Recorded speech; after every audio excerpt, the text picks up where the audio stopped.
Welcome back. Sorry about that. We had a few technical difficulties, but on the bright side, I am still here, and so is our wonderful wee Cherish. Welcome back, buddy. I missed you. You didn't say too much whilst you were having that technical pause, so I haven't been able to hear your voice.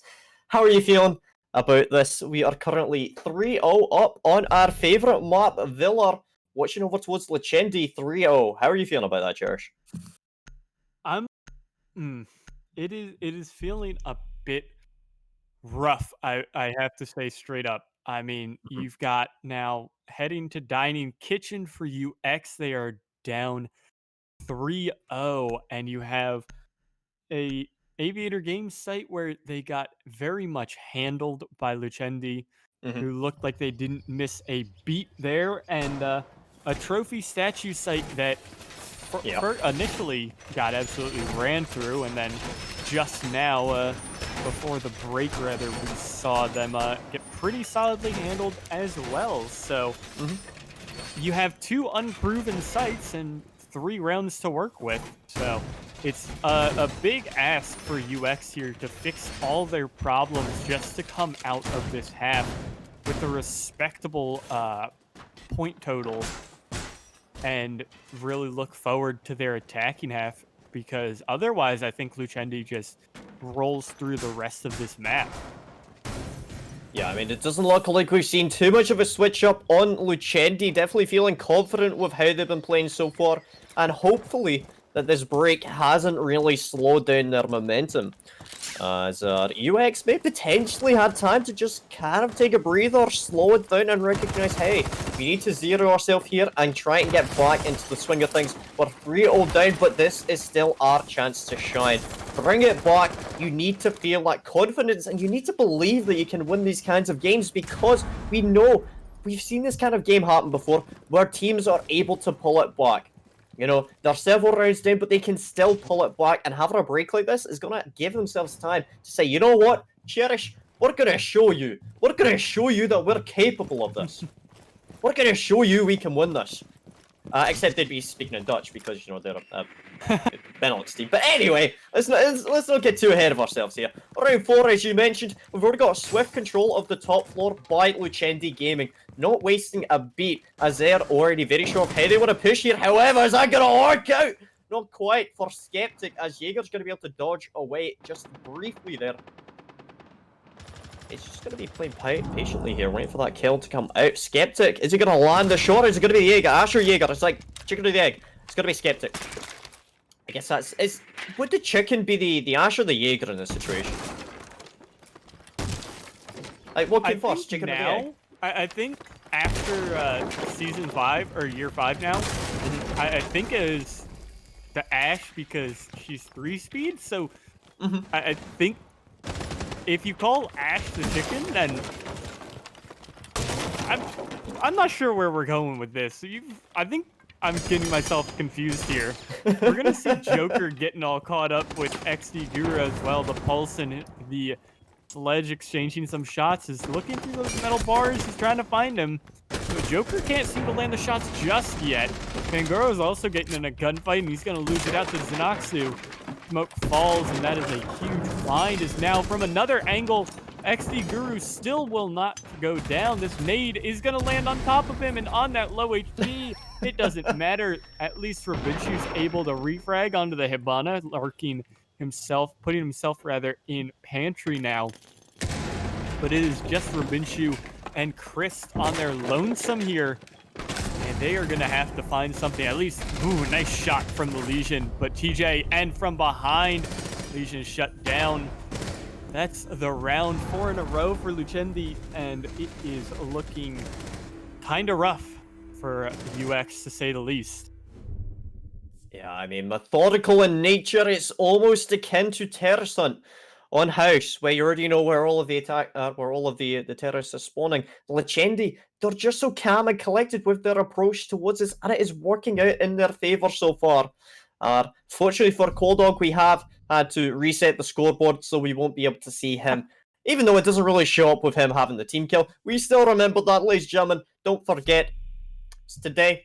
What was the date today? 24th of the 5th, 2020 was the day that Coldog killed Joker in a friendly fire accident. But anyway, we're going to be seeing a 6-pick from the Frost over to the Bandit, and we are going back to Aviator Games Room, a site where most teams should feel fairly confident on. It's one of the more favored bomb sites, let's put it that way. It's a primary bomb site for a lot of teams for a number of reasons, but primarily because it is just such a pain in the backside to try and take as an attacker. I doubt that we're going to be seeing UX playing inside of Study this time with an Eller. It was a little bit cheeky and it didn't quite work out as they had envisioned. So I imagine they're probably going to be playing a little bit safer in here. We are seeing the shield being put in the same position and the shield is still being reinforced. The difference being we don't have an Eller, we have a Wamai. Okay, that's kind of interesting. I'm liking this. Is this gonna... What are you doing? Oh... That's genius. This is the pinnacle of adaptation here.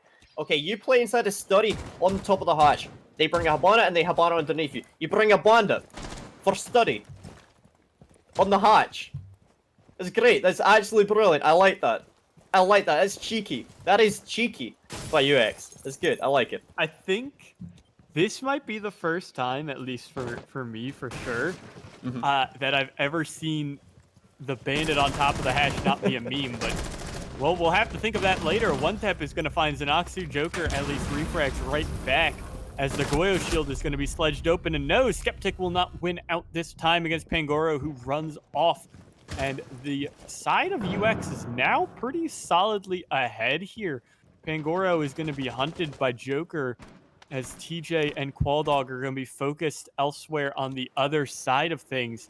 Nope, Qualdog is here. Pangoro not even aware that the sledge is going to be lurking there too. Joker able to clean that one up as TJ finds Chris as well. This is falling to the wayside now for UX as they once again had the advantage and they're kind of throwing it away. Pangoro's not cautious about how he pushed and loses out as now Rabinchu loses his head and it's all up to XD Guru on the smoke. Once again, the last time we saw Aviator Games, it was him in a 1vx once more, as now he has to find 3 frags this time instead of 4 at least, so it's slightly better, but the plant comes down, and now he has to push through 90 Hall looking for any frag that he can, trying to find something. He's going to look for a drone at the least, almost find the sledge, but no, the SAS operators clash, and it is Joker to pick up, I think, his 3rd of the round, and shut down any hope for UX.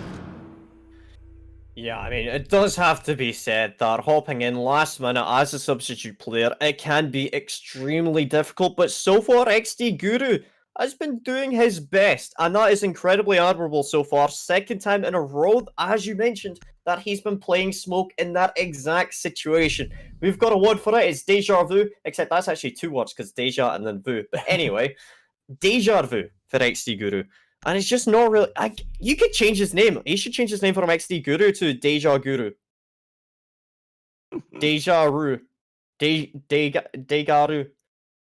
I'm letting you figure this one out. I think that makes it. Anyway, 5-0 in favor of Lucendi, and so far there is no stopping this train. It is almost as if they have been grinding out not terrorists or scrims, but Train Simulator. As so far, they are just runaway at this point. UX could potentially pull it back, but it is questionable right now. We're going yet again to Aviator and Games Room. Is this going to work out for them? Dive into this a little bit for me. How are you feeling about UX, and what do you think is going wrong for them right now? I think part of the thing that's going well so far for Lucendi right now is that they're able to already quickly figure out where the problem points of UX are, and they're really taking advantage of them and abusing them. Like you saw there was no wire or anything set up on red stairs, and because of that, Lucendi was able to rush up and split Pangoro away from the rest of his team, even though he was able to trade 1-for-1.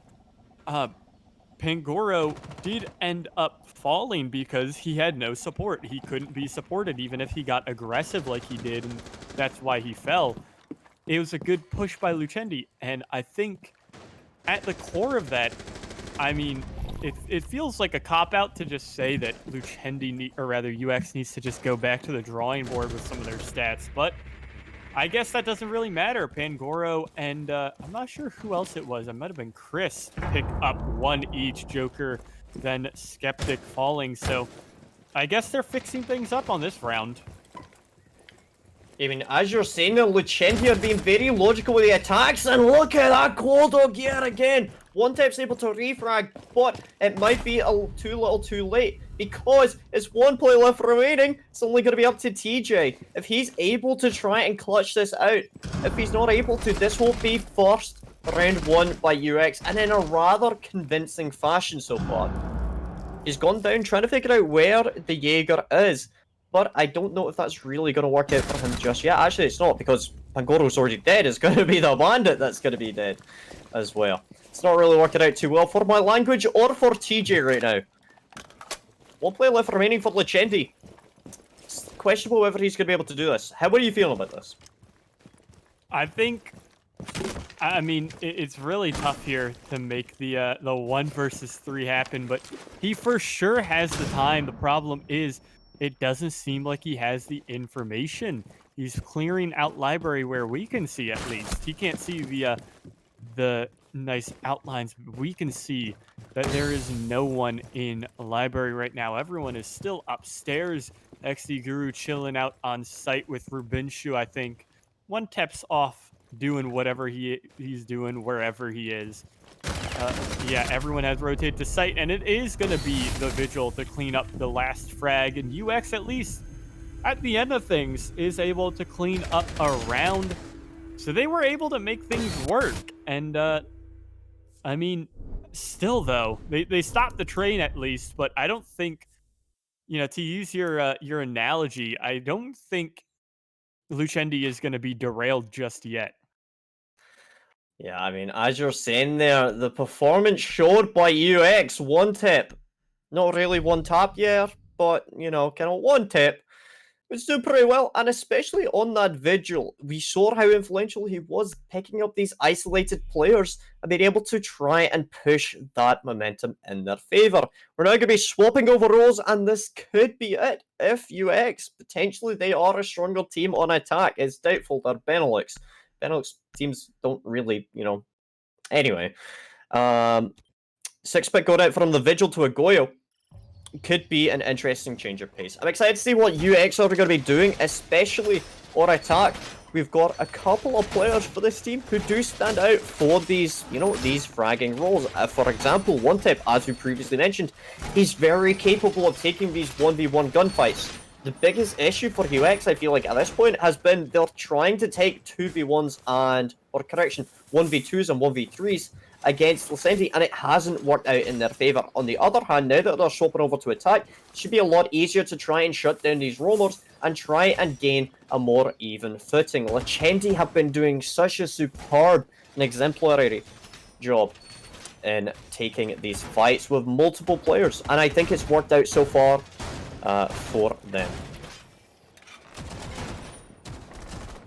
Yeah, it's really been working out pretty well, and we'll have to see if they can transition that aggression on the attack into the defense. Obviously, you can't really play the similar way without potential losses, but we'll have to see how they want to transition over here now, as it's gonna be looking like the clear comes out initially from UX. They're pretty quick on it nicely here, at least initially to start. And I mean, it's just pretty standard Villa stuff. You're clear from the opposite side of the map from where the site is, and you just push on through. This is an attack that's been formed more and more recently, and a lot more teams are doing it, where they attack and open the vault rather than focus on the study side of things. Just because if you open the vault, you effectively cleave the site in two. You get to look through that rotate that's usually opened up, and you force players between the bar side of things and the games room, and from there games can be easily shut down. So it's a very strong attack, and we'll have to see if that's where UX can pull things back, or if it's gonna be Skeptic to shut down this push even before it starts. The Wamai disc is going to eat a flashbang. No, Zophia's stunned, my bad. As now, Skeptic has to hold firm on his lonesome, but his position is doing work to stall out the attack so far. Yeah, lateral take being utilized by UX. It's standard of a team like UX, as Xenox is actually going to get the kill onto Guru. It's not the best for them. Being able to take 90 hallway, it allows him an entry into the building, and it allows him a foothold into that vault position. Kodog needs to move his ass, so the Jaeger can get in. It's not going to work out too well for him, as Pangoro is able to refrag a little bit more onto Xenox. And again, it's just these small kills. They need to try and capitalize on this. They've got the vault open. They just need to try and disperse the attack, disperse the defenders, and push them into lines of sight, which they can hold. Simple Benelux fashion. Shut them down, isolate defenders. It works. Yeah, so with these last 30 seconds, we'll see if the Benelux attackers can make something work, but it's seeming like they're struggling. Joker able to find the first one, as at least Pangoro is going to find another refrag. He's doing work so far, as the plant is actually coming down. A quick shot from Joker shuts down Pangoro. The plant is stopped by Chris, and he can't plant any further. He has to look for frags. He has to hunt for what he can. He can't find one. He's looking the wrong way at all the time. Skeptic is at least down, but the Zofia is taken out, and Lucendi have put themselves onto map point now. 6-1, a very dominant start already as they continue their winning ways into their defensive half. Definitely felt like UX struggled to regain the momentum that they initially had. And as you kind of hit on there, a lot of teams generally kind of go for one or two different styles of attack into that bomb site. Either A, trying to take, Aviator, or correction, trying to take Study and the main staircase, and then push and collapse onto the bomb sites through 90 hallway and through Study. Or alternatively, they try and do a roam glutes coming from Master Bedroom. And to be fair, it works out very well. If you're able to take Master, it allows you entry into the building, and it's a lot easier to push multiple players in through there and to gain that manpower advantage against any roamers that may be there. Unfortunately, it slowed them down considerably. Trying to push through Trophy for some reason, we did see how much they kind of slowed down, and being able to try and take through 90 hallway, it took them a lot of time and utility, and I feel like that just worked in favor of Lucendi. They recognize, hey, we can hold inside a Study without worrying about anybody pushing in from behind us. And that was a major misstep right there. We saw the Wamai playing so aggressively inside a Study, keenly aware of the fact that there was going to be zero pressure coming from the balcony or the main staircase. That's a major misstep by UX. There's no perceived pressure coming from the balcony. For example, open the window up, open the doorway up, the balcony door. You open those up, it applies, perceived pressure. You cannot hold in that position without worrying, hey, is there going to be somebody coming from the balcony? Or hey, there was somebody there. I wonder if they're still there. Yeah, and that's a big thing. I mean, mentioning that there's a player in Study. Sometimes we've even seen teams go as far as setting a shield up in that doorway, looking from Study into games room. And like you said as well, that perceived pressure too, just opening a doorway. You don't even have to. We've seen attacking teams adapt to this similarly to Clubhouse, which will be seen next map. In Clubhouse, where you open up the main wall and you put someone over there while the rest of your team shifts over to attack the bedroom and construction side, you just put someone down to stop rotations. Usually, we've started seeing some teams on the attacks of Villa start to do the same thing. They put one person on those balconies, and so the rest of the team attacks from the bedroom side, just so you can prevent that very strong hold in Study. And it's very interesting that, like you said, UX didn't put some pressure there or create some perceived pressure, but now, well, Xenox isn't going to have any pressure on the rest of this map, or the rest of this round, rather. He's going to fall early on, and that is a 4v5 as UX is taking a lot of ground very quickly here and creating a lot of noise and making Lucendi as uncomfortable as possible. Yeah, I mean, as you're saying there, UX can be fairly tunnel vision, to be blunt, in a lot of their attacks, and we are seeing it. Flank drones being established on that night hallway, and that's going to allow a little bit more advanced warning. Chris is on the master bedroom balcony, and that, again, pressure going to be coming from it. It forces Coldog to constantly hold that position. Likely going to be seeing a push in either through A or through B, and low likelihood it will be an A push, as we're seeing Flashbang's utility being bombed into there. So it's going to be Joker holding on to the line of sight with that TCS G12. Powerful weapon, but you need to be able to land those shots. Asher's going down, is going to get rid of the mute jam, and it's going to allow them to drone out. They see the right side's clear, it means they're able to focus entirely on the left-hand side, and look at that, you're whiffing your shots, Joker! Live up to your name, as TJ's able to refrag, but again, plant's already gone down. We're seeing the collapse coming into the A bomb site. C4 goes out, and it's not going to land into target. C4, it's going to work out, and Diffuser's down. Massive advantage for UX. You just need to hold on to the vertical angles being established. You saw the Ash charge and put it directly below where that Diffuser is. 2v2 situation. This is perfect for UX. You just need to slow it down. Recognize the call as you're looking the wrong way. It's almost a double kill for Nomad, but again, the Jackal just needs to hold that Diffuser. One tap, push it across. He's not going to land it. That's UX with their second round, and that is much more convincing to me. This is what we come to expect from Benelux teams. The logic that they're establishing here, it's superb. You saw the utility. You saw how they established that default that default plant position with the Ash charge, so you can watch it from below. Perfect. Yeah, I mean, that is good timing all in all for UX to be able to pull out a round. They're making it work, really, and I mean, it's not without saying, though, that the retake from Lucendi was great. Qualdog was able to pick up 2 fast frags, one of them a nice one-tap with that slug, but on the other side of things, yeah, like you saw, the Kaid not being able to pick up XD Guru before the trade really was a big problem point. Because of that, that allowed the plant coming down. If the Ash is picked up, that means that the plant, I think, is early on at least to slow down a good bit, because someone has to counter swing to assist, or rather refrag off the Ash, rather than what happened thereafter, where the defender has to counter swing. It's a very interesting little thing that comes out, because if the Ash wins out like you saw, then the planter can come down right behind. Whereas if the Kaid wins, then someone has to swing out behind the Ash, and the plant can't exactly start right off the rip.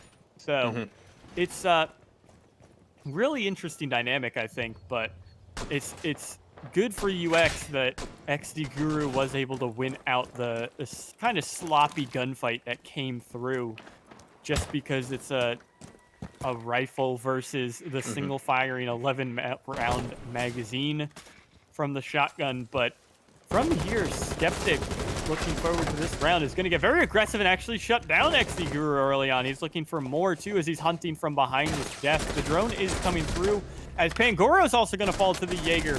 He wants to end this map right here, as alongside Xenoxu, who picks up one with the MP5K from the Wamai, rather, not Maestro. I don't know why I almost said Maestro. But speaking of, we haven't really seen much from the Italian operator in his home country.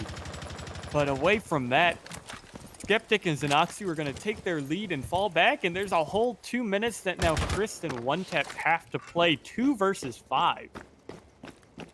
Yeah, I mean, definitely not going to be favorable odds for UX, but considering the momentum and the confidence that they may have from that last round, they may still be feeling like it's possible. It's One Tap, one of the players that has been very standout for UX, is still alive, so they could still definitely do this. Chris as well, definitely not to try and undermine his performance. We see this. Is it going to land? He sees the feet. He's going to pick them up onto Quad Dog. It's like OnlyFans over here. He's going to be able to see those feet and take them down. It's not going to work out just yet, unfortunately. One more round for Lucendi, and they could pull it back. They just need to get a couple of kills here, and that will seal their win on Villa. Where do you really... I mean, not to just shove the casting right back to you, but I mean, where do you think UX has to go from here? Where do you think they take this to be able to come back in this round, if at all? I'll be honest, it's highly unlikely they're probably going to pull this one back, but if they do, it'll likely be a collapse into Astro, and then trying to push to the other bomb site. I think that'd probably be their best chance if they can try and take Trophy. It's very unlikely they'd be able to get planted down inside a statue. They'd have to push the other side, and One Tip gonna be buzzed by his own contraption. There, as the Lifeline's gonna pick him up. Chris gets one kill to Quadog, evens up a little bit. It's one of their main fraggers gone for Lucendi. We're seeing a bit of a split push being established. It's gonna work out in their favor, not just yet, as again, they're just not really able to push anywhere because they're pinched inside a master bedroom and the bathroom. Toxic Babe canisters blocking the path now, and this is perfect utility usage by Joker. 2 Toxic Babe canisters down, triple kill going out for Skeptic. It's just not gonna work out. So Lucendi pick up round number 9. Even I can't do words. A brilliant game overall by Lucendi. Yeah.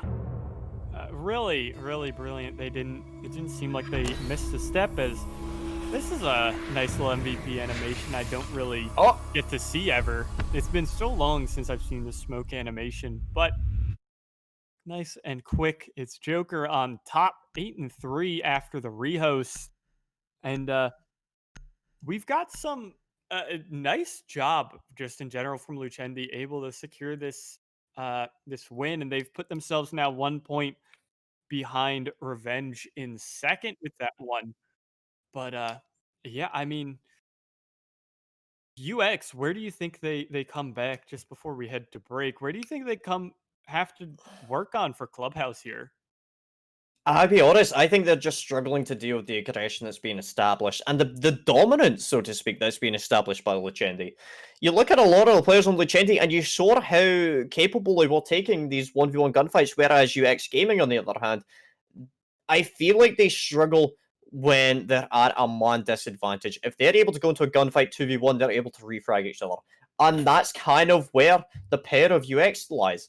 Lucendi, on the other hand, I feel like they do a lot better when Quadog isn't shooting his own team in the back, specifically looking over towards Joker. We saw how influential he was. Potentially, maybe if Quadog didn't land that headshot, maybe Lucendi could be winning more rounds. That's all I'm going to say about that one. Moving over to Clubhouse, I'm looking forward to this, specifically with the operator bans. I think the real question will be, how are both of these teams going to play? Are they going to be reliant on Hard Breach? Is Hard Breach going to be banned out? And how are they going to play on Roam?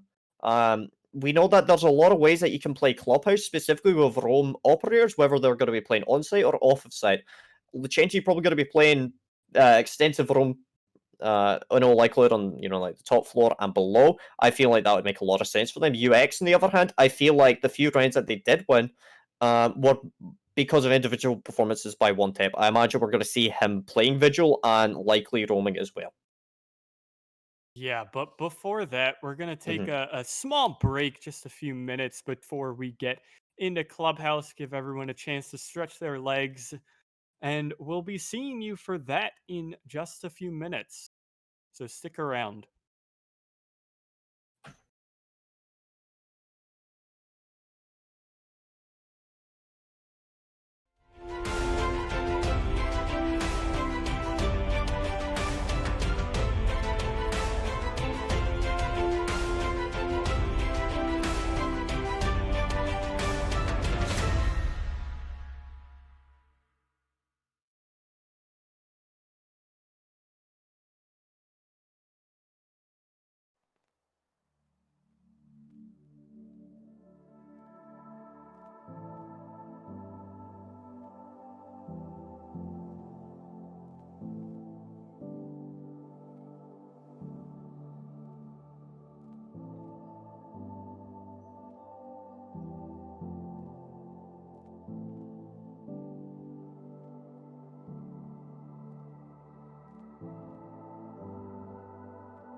Good afternoon, good evening, welcome back to ACS, and Cherish, welcome back, it's good to see you again. So, that's a lovely hat you're wearing, I like that. What's the logo? It's actually it's I think the 2019 version. It's the old North logo, the CS:GO team primarily. So I'm a Well, fan of those Danes. Well, unfortunately, I do not watch CSGO, but I do watch Rainbow Six Siege. And speaking of Siege, we just had an incredible, if a little one-sided game. Lucendi Gaming versus UX Gaming. And we're going to be going over to our next map in a second or two. Is going to be Clubhouse. I'm excited about this. What can we talk about here? I mean, Clubhouse, well known by a lot of teams. I think most people are familiar with how it plays. Speaking about operator bans real quick. We're likely going to be seeing a hard reach ban are either one or two. Usually going to be a Thatcher, Habana, or Maverick. Likely going to be a combination of the two. How do you feel about that? I think it's to be expected, really. Yeah. There's no way around it. Usually, at worst or at most, the difference you'll see is Mhm.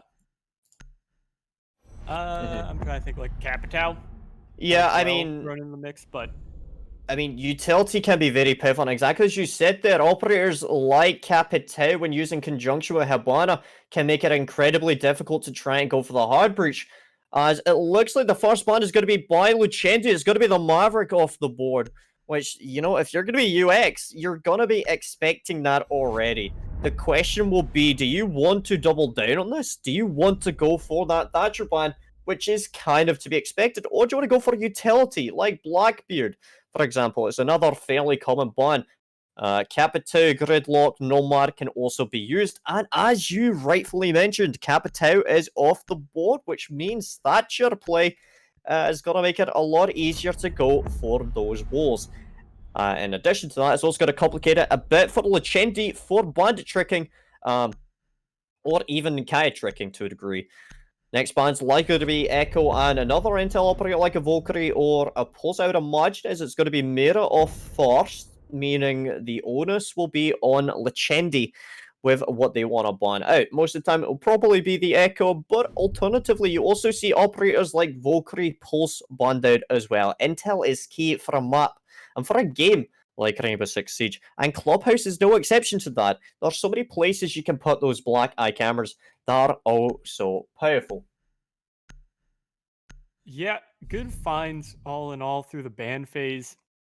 Pretty standard, as we were saying. Maverick and Capitao. Usually, you see the Capitao take a second seat to the Thatcher, but instead, it seems like teams are gonna, or rather, the teams here are gonna let the very strong EMP operator through. So he's definitely seen a lot more focus when it comes to the ban phases nowadays. He just is all in all very strong denial for a lot of meta operators, particularly on this lineup. Like you see, the Bandit, Jaeger, and Wamai all struggle heavily against the Thatcher, as do a lot of defensive setups that you normally would run, like those Mute Mozzie combos that you used to see a lot more of before the Mute or the Mozzie nerf. But I mean, all in all, this is interesting. I think this Pangoro has pulled out the Montaigne, and part of the strength of this Rafters position against a Montaigne is a defender with a shield, but Joker on the Wamai has brought wire. Yeah. And so he's not going to have that shield to lock Pangoro out from the upper rafters, which is very interesting just because, I mean, we're not going to have that denial. So the Montaigne can pretty sure just freely push through right now like he is starting to. Lastly, I think there's no Zofia, so no Zofia trick being started up by UX here either. I mean, to be fair, I mean, Thatcher's already, you know, powerful operator. You don't necessarily need that. And when you've got an operator like the Montaigne already distracting 3 out of 5 players on the defense is going to be very powerful and being able to waste a lot of time as Chris takes down Zenoxu. Pangoro's going to be taking some damage, and this is a pair of the Montaigne, as you mentioned, wasting time in Garage, forcing utility to be expended on him whilst that wall gets opened up, and this is going to be a powerful move by UX. They're going to open the wall up, they're going to isolate Garage, shut them down, take them down one by one. It's... I call it right now.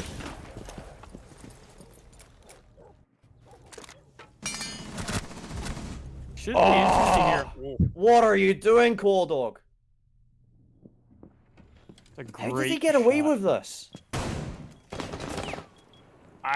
I'm not sure how he's able to get away, running away too. He's on a sliver of health. At least Joker's traded back, so the advantage stays in UX's favor here as they're making this attack work really well. But they're not going to rotate over to take construction, which is interesting to see. You usually see a lot of teams do that, as I was mentioning earlier on Villa. But now the full garage take is in from UX. They're pushing all behind that Montaigne of Pangoro, as it's really up to TJ here on his lonesome to push this out.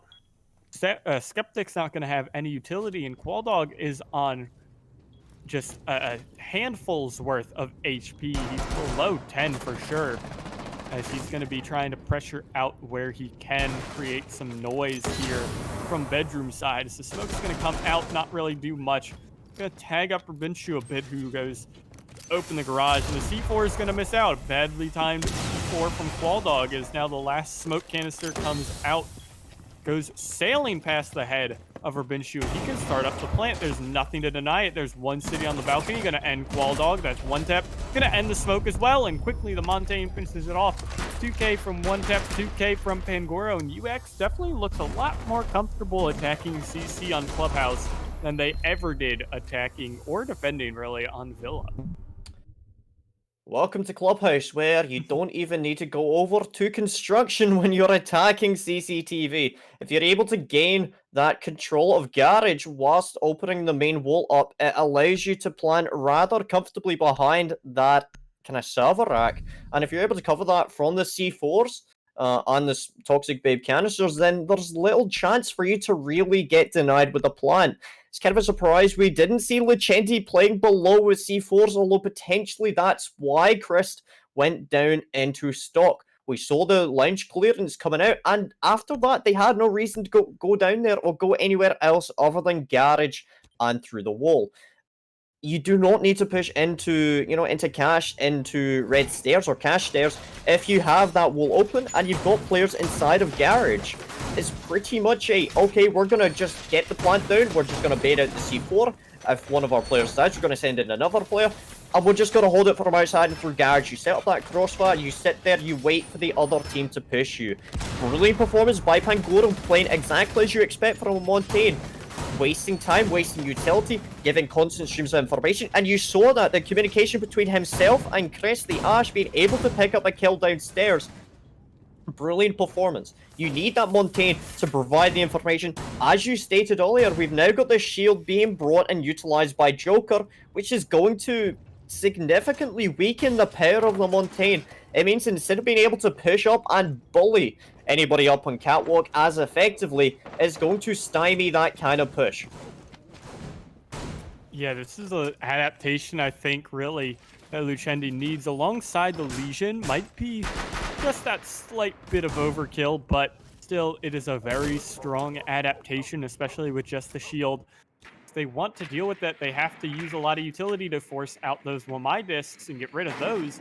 And from thereafter, they can deal with the shield. But it is still really tough to deal with that once it gets done, or it's now been placed. So UX is going to have to deal with a lot more, and a good adaptation from Lucendi if they want to have the same success that they showed before. But this is kind of the type of defense that CC has become.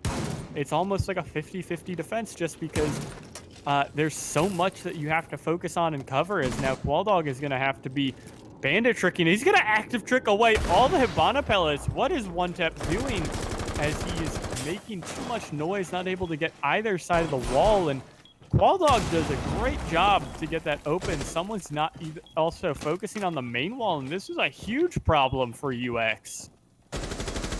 Yeah, major misstep there, and again, this is what we're talking about. This is why you respect your planters and your support players, because so far Qualdog is doing a superb job of supporting the team, maintaining those hard-reached balls. It's going to be very powerful. There's no line open up on the top, which means he can't deny with the C4, which is very unfortunate for Lucendi.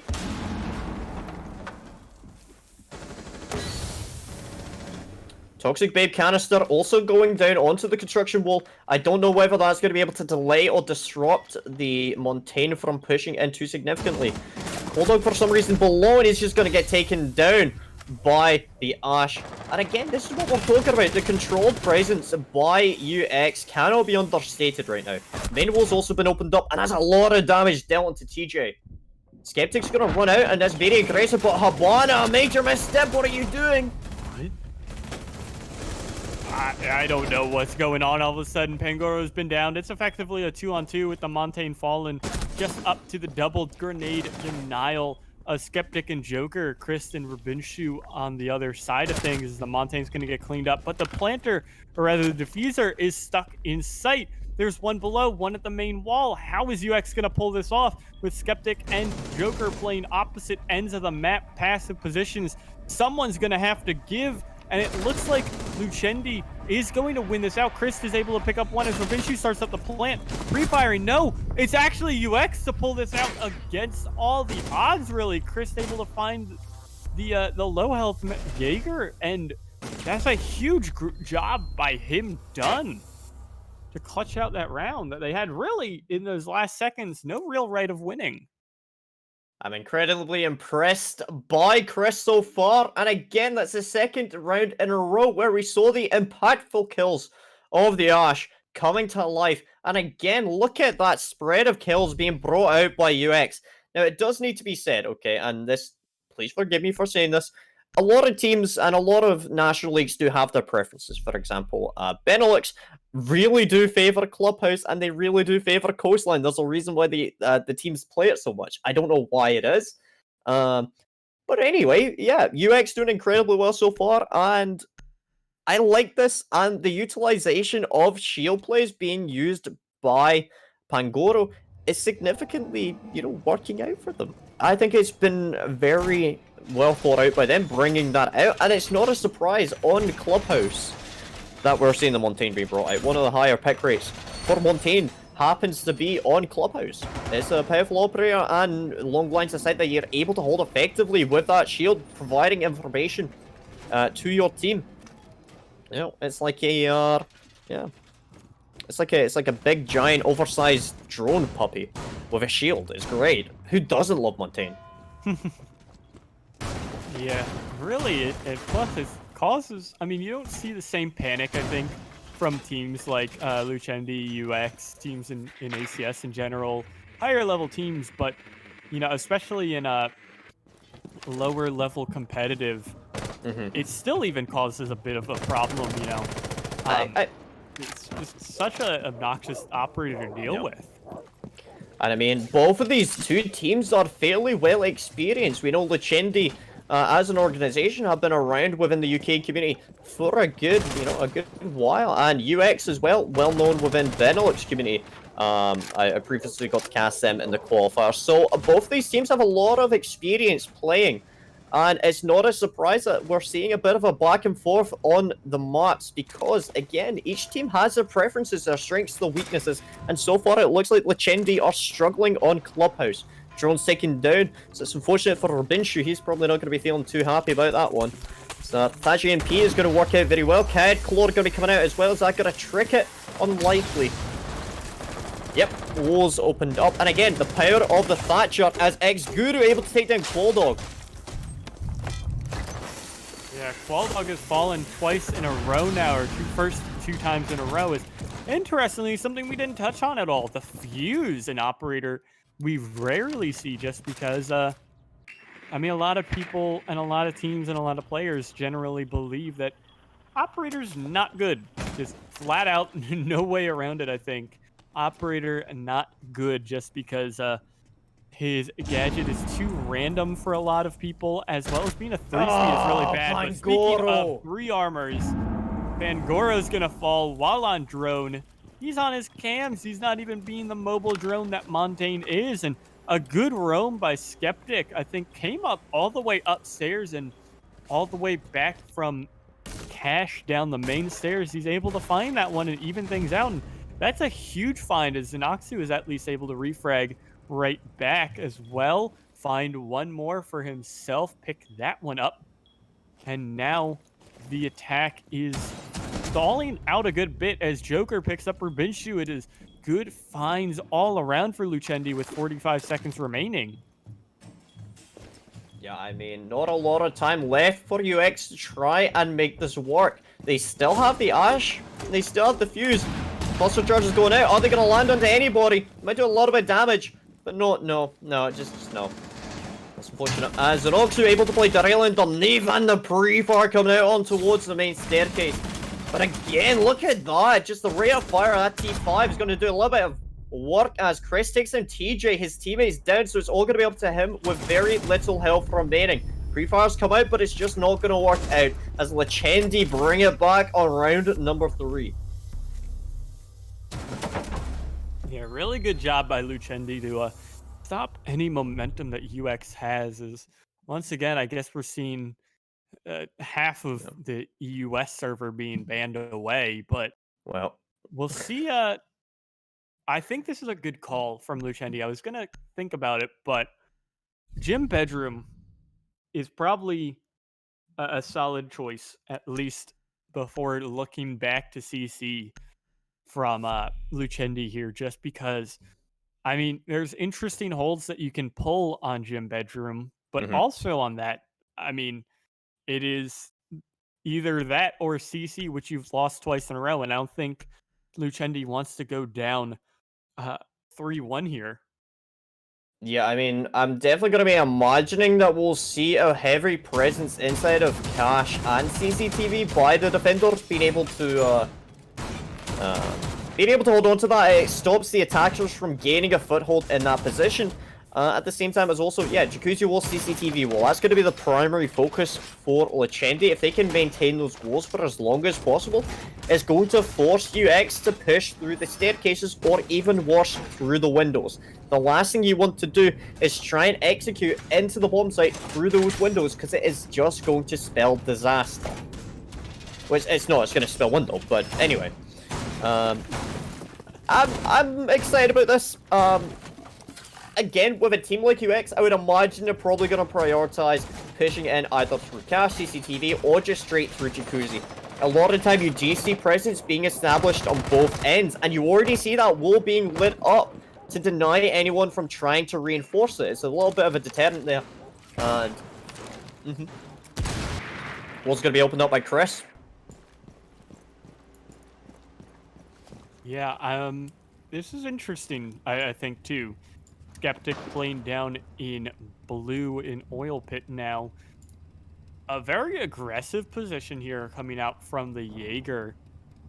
And I think it's very helpful because it'll help stall out in its own way this CC push if he can find Chris here.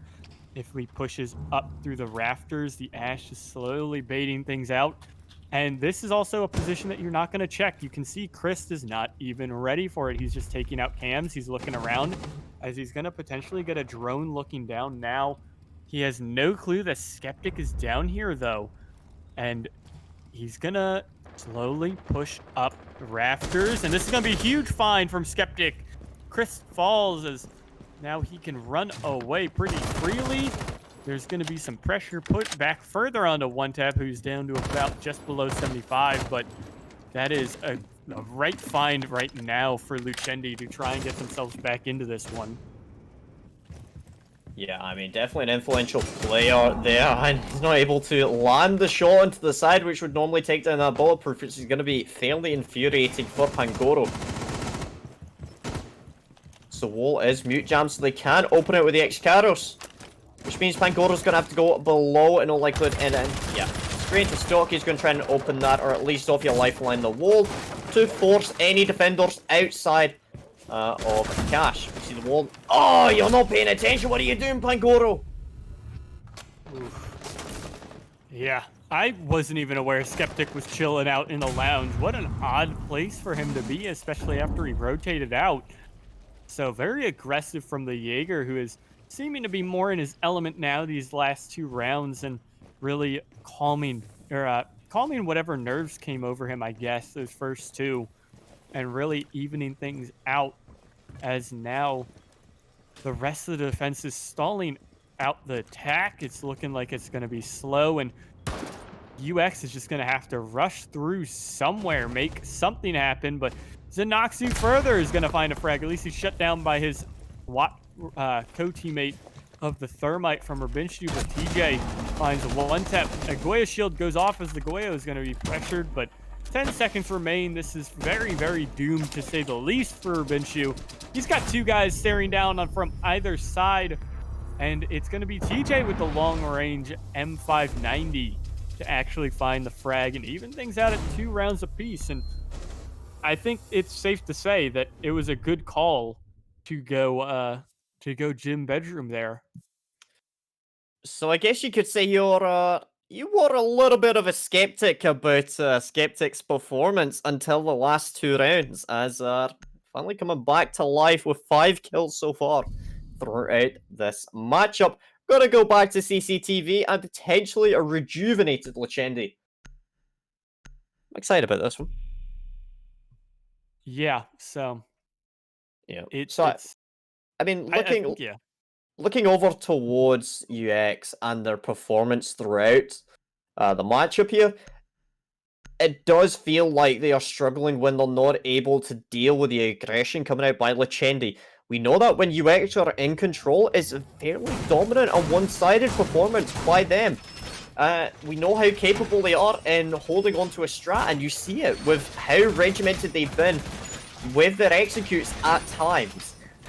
Looking over to this now, I'm a little bit worried that they just don't really know how to adapt to Lucendi's kind of play.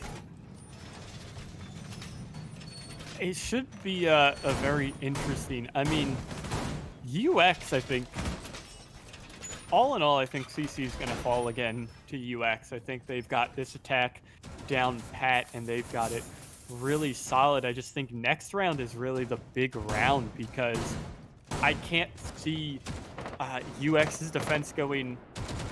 I can see it very easily going the same way that Lucendi's defenses have been going, and I think they're going to have to plan accordingly for that and not really put a lot of focus on CC, even though it's a lot of teams and very commonly seen otherwise as the top site. So it could be very interesting here. And this really is not so much a big focus round as next round, I think, is for me. Just because, though, I wouldn't say not to slack really on this round. I'm not sure where that thermite charge went off. I think downstairs garage. But it's very interesting, really, just because this could be, I mean, if Lucendi wins up here, that could set them onto a 4-2 defense half potentially, and I guess looking to set up the win already is Xenoxu finding the first frag on the one-tap with a nice one-tap. Yeah, I mean, very unfortunate that both Pangoro and one-tap are all going to be killed off here as he's downed entirely. If he's able to get killed off, that would be very unfortunate. Your Montaigne, one of your more influential players that you would focus an attack around, downed off in very low health. This does not put UX in good stead, as instead Lucendi, they're just kind of content to just sit back and allow the attackers to push towards them. We see the amount of utility stacked up inside the garage, which will perfectly counter Pangoro, and we also know that they're capable of bandit tricking with Kodog. He has been very influential.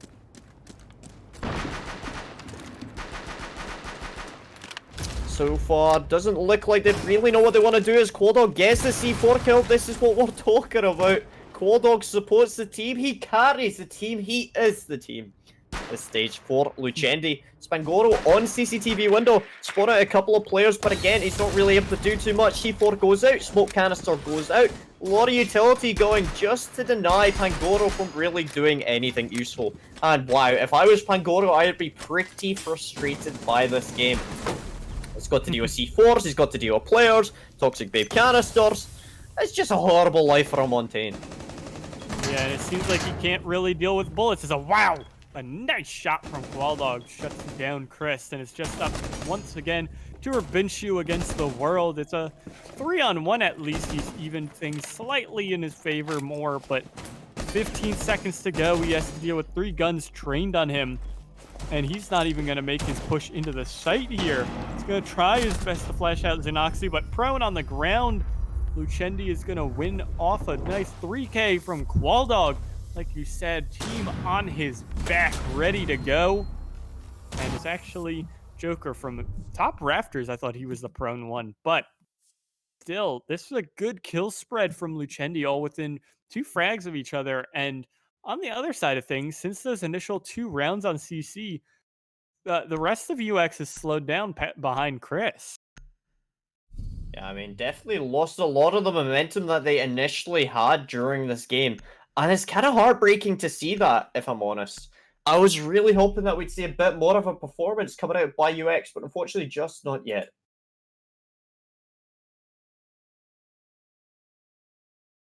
I mean, if you're UX here, what are you looking for on this initial on this final attack, and what from there, what are you looking for putting forward into the rounds thereafter? I mean, if I was a player, probably Whiskey at this point, because to be blunt, the strategies are good, they're just struggling to take the gunfights. You can tell that the confidence isn't there whenever they're trying to take these fights. They feel demotivated. You look at how Pangoro's playing, look at how much he has to deal with as a Montaigne. Like, it genuinely is. It will wear you down, and you just recognize, hey, it's literally me against the world here, so to speak. So the fact he swapped over to his off here, I'm not too surprised about. The Montaigne worked initially, but then it just got countered. They brought the Legion. That was round number 2. They started bringing Legion specifically to counter the Montaigne. After that, they started bringing out Toxic Babe Canister, C4s, players with guns. Like, I mean, if I was a Montaigne player, I'd need a therapist at this point to deal with all of that. Yeah, that really makes sense. I would have to agree. It's very aggressive Montaigne focus from Lucendi, and they did well to contain it after those first rounds or so. It was very easily dealt with thereafter, and now we're not even seeing it from Pangoro. He's opted into the Zofia as upstairs clear comes through thanks to Chris and co, but no one's up here. Everyone's hunkering down in the basement, and this is a good, nice common hold from Lucendi, especially with the Thatcher out. That Thatcher helps to deny a good bit of the pestilence and annoyance provided by roam setups that you usually see with stuff like Mute Mozzie, Vigil, things that teams like Space Station Gaming back in NA Pro League have popularized. But from there, we'll see now. I mean, like I said, the bunker strat, the usual strategy here. And the fun part about this strategy is we basically get the first 2.5 minutes of the round to talk just amongst ourselves about whatever we want. Because all it is the attack figuring stuff out before they want to rush. There's usually very little to no action here.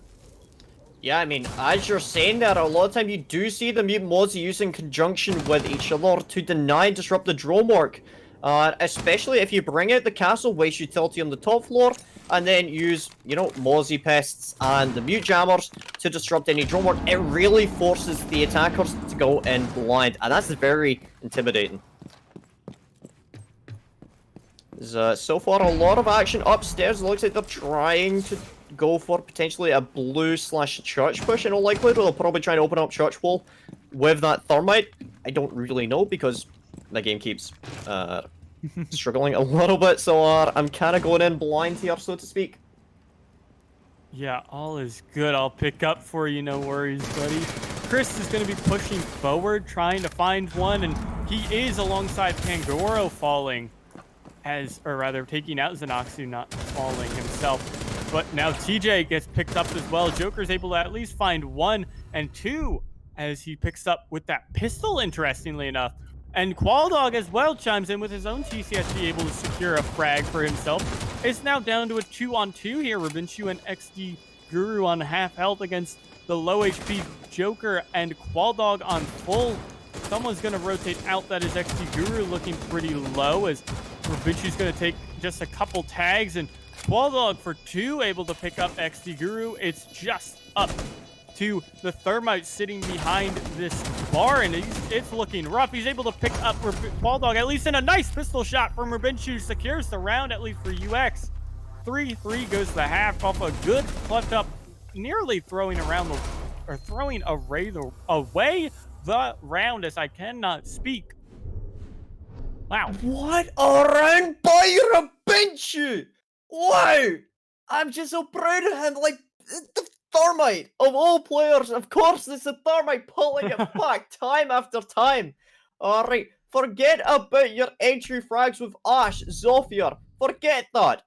Let's just get them on Thermite. Do you remember Fragmite? They are making it happen with flashbangs. I don't know how that works, but yes, as Qualdog currently on top of the leaderboard right now for Lucendi 6-5-4. Support players 101. Look over towards him. Look at Ravinchu. Time and time again, they are pulling it back from the brink for their team.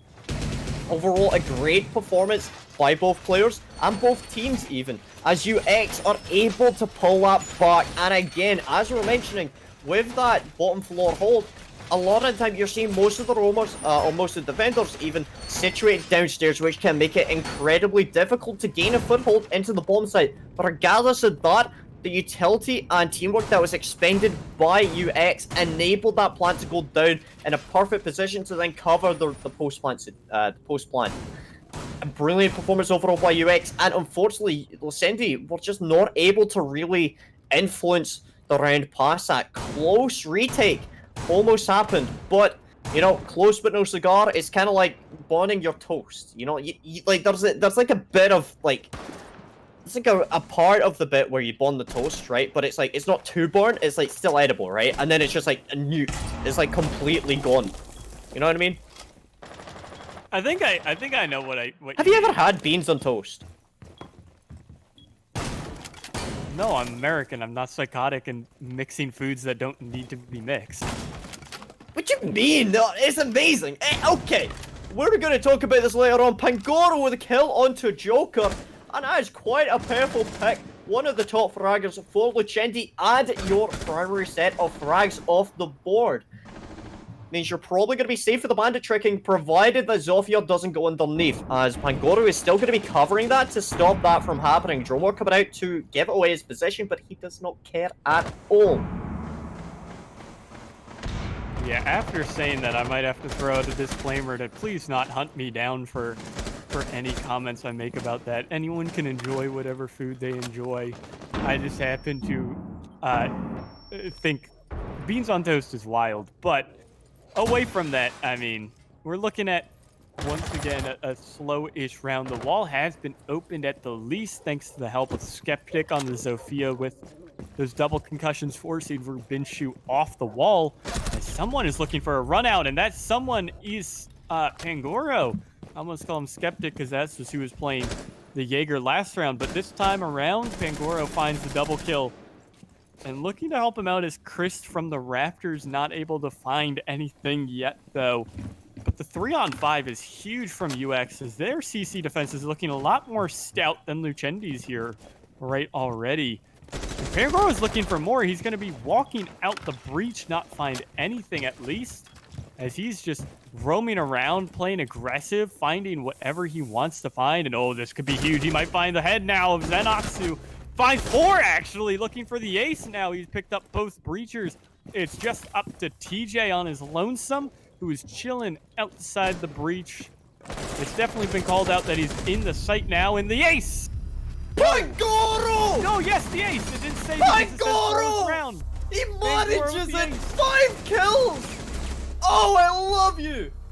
Oh, I couldn't be prouder of Benelux and Pangoro. Sorry, I'm excited right now. Oh, it is such an incredible feeling to look at these players and watch them shine and excel. And that is exactly what Pangoro is doing. Cherish. This is why EU is better than NA. Look at the performance there.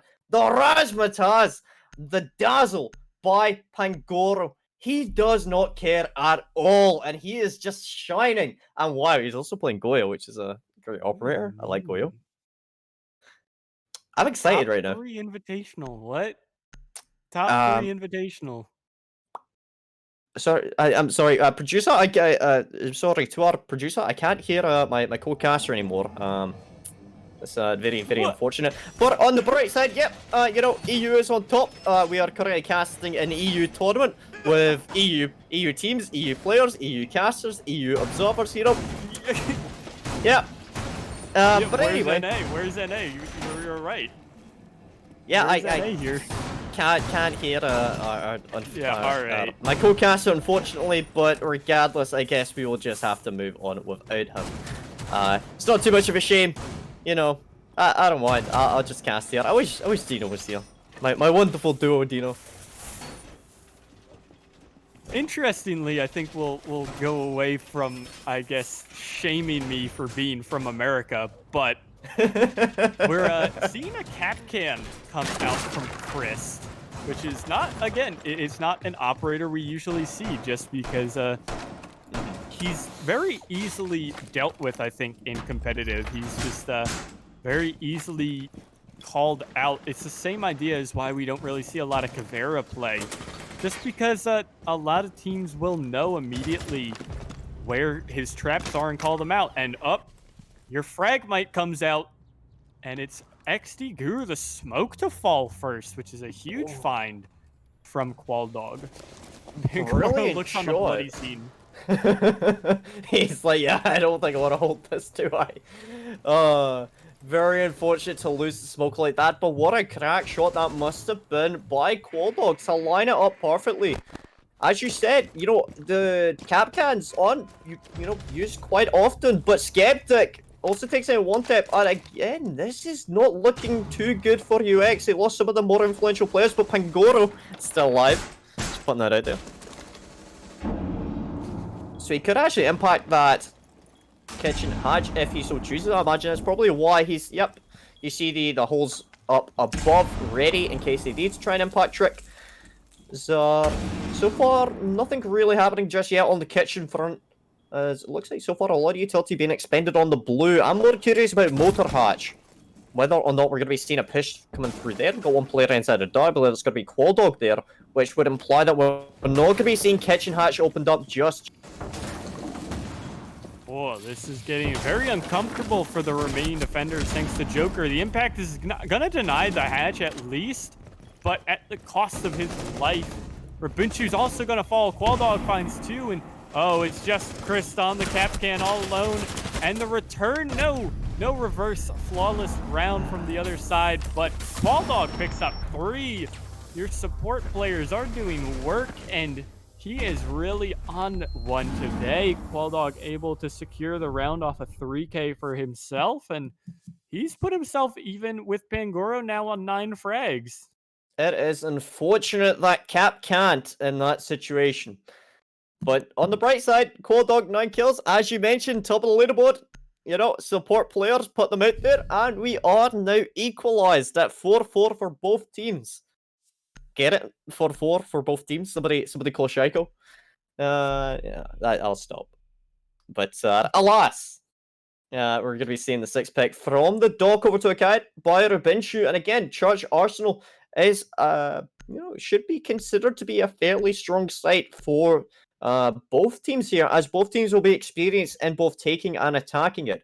Brilliant take overall by Lucendi. You saw the collapse coming in, and the fact that they completely focused on taking through blue, through dark, and through kitchen, essentially isolating and cutting the site in half.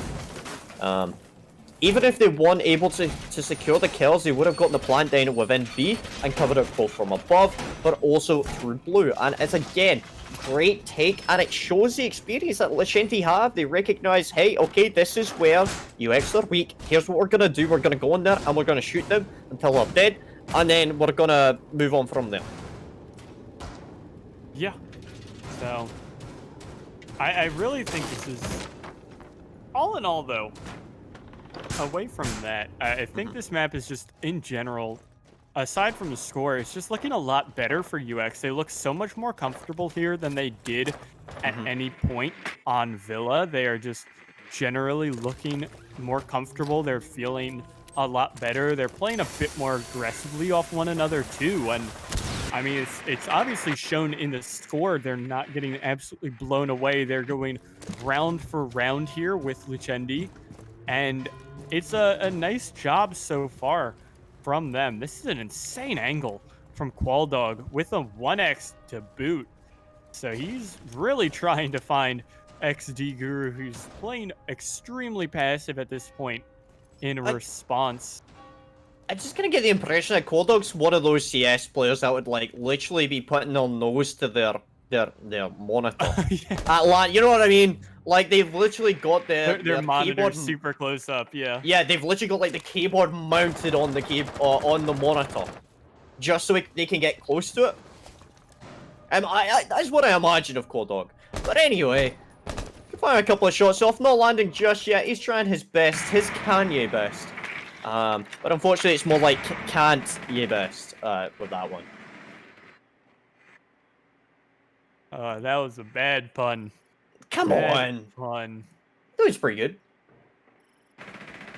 I thought it was okay. Anyway, we're seeing a lot of the floor opened up again into kitchen, which may allow UX to land a sneaky shot onto the sledge if he's not careful. But you really gotta watch those.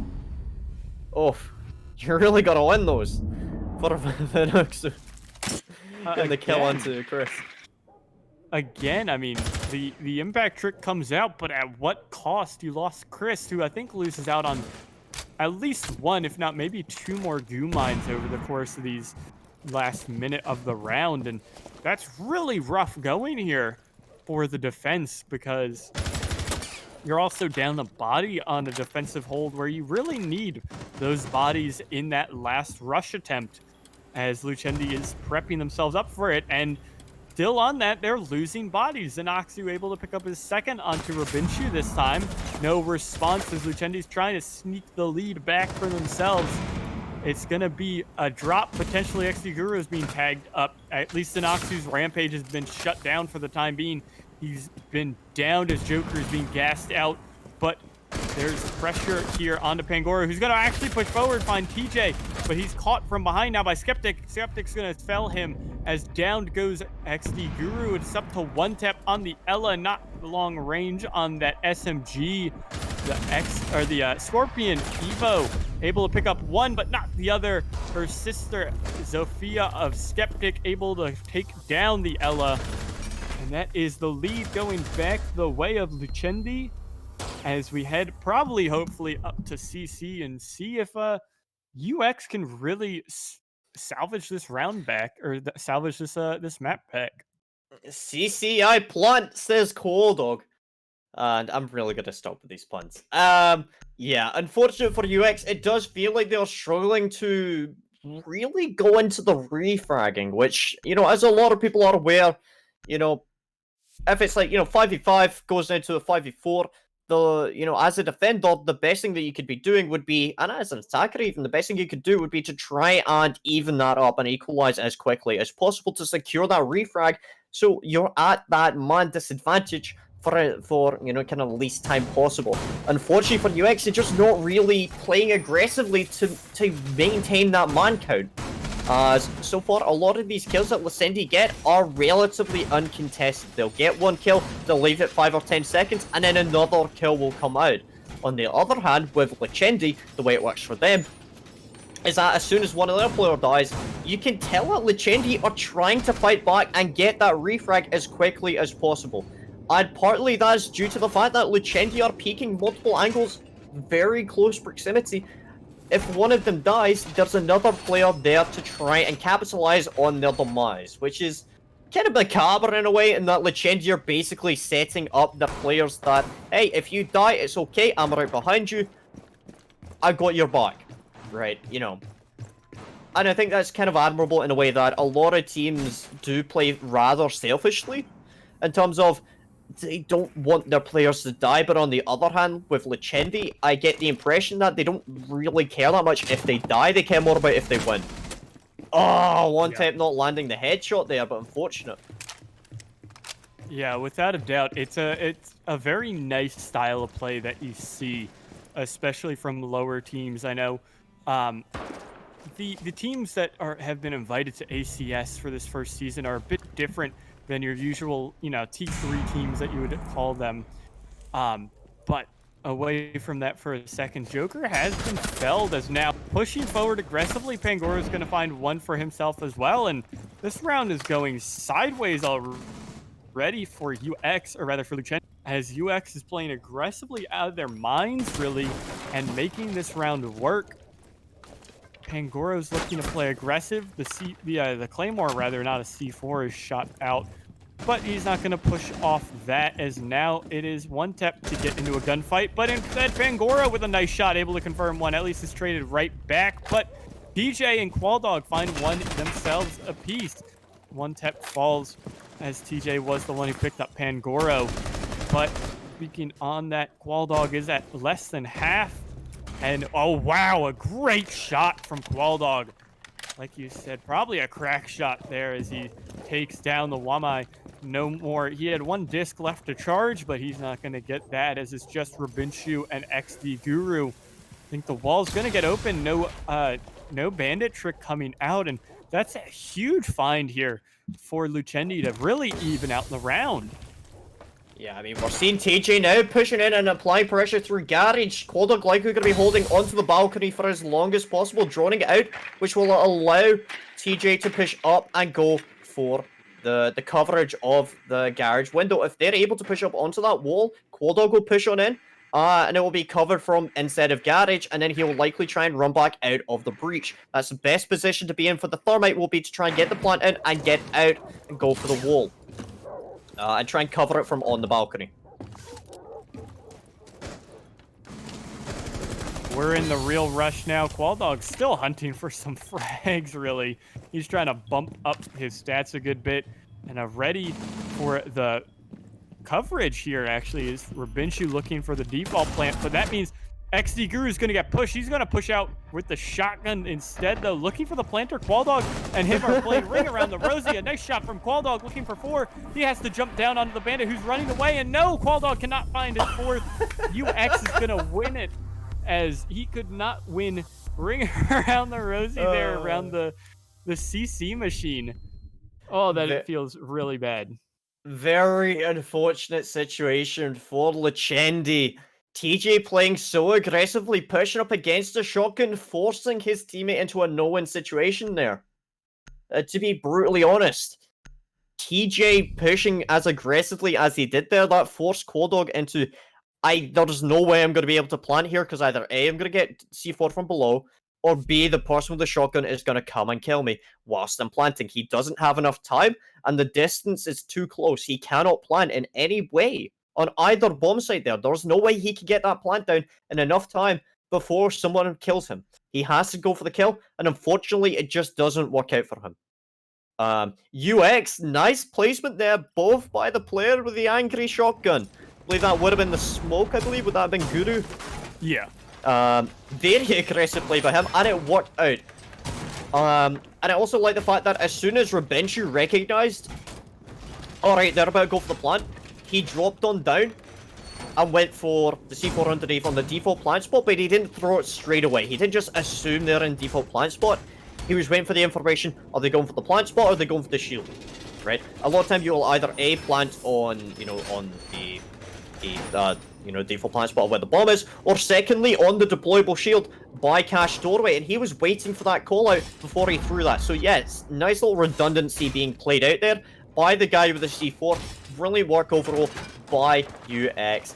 5-5, again, as you're saying, they're trading this back and forth, as it looks like Rubinshu and Pangoro are both swapped over roles, and it's nice to see that teams are doing this and just keeping it a little bit fresh.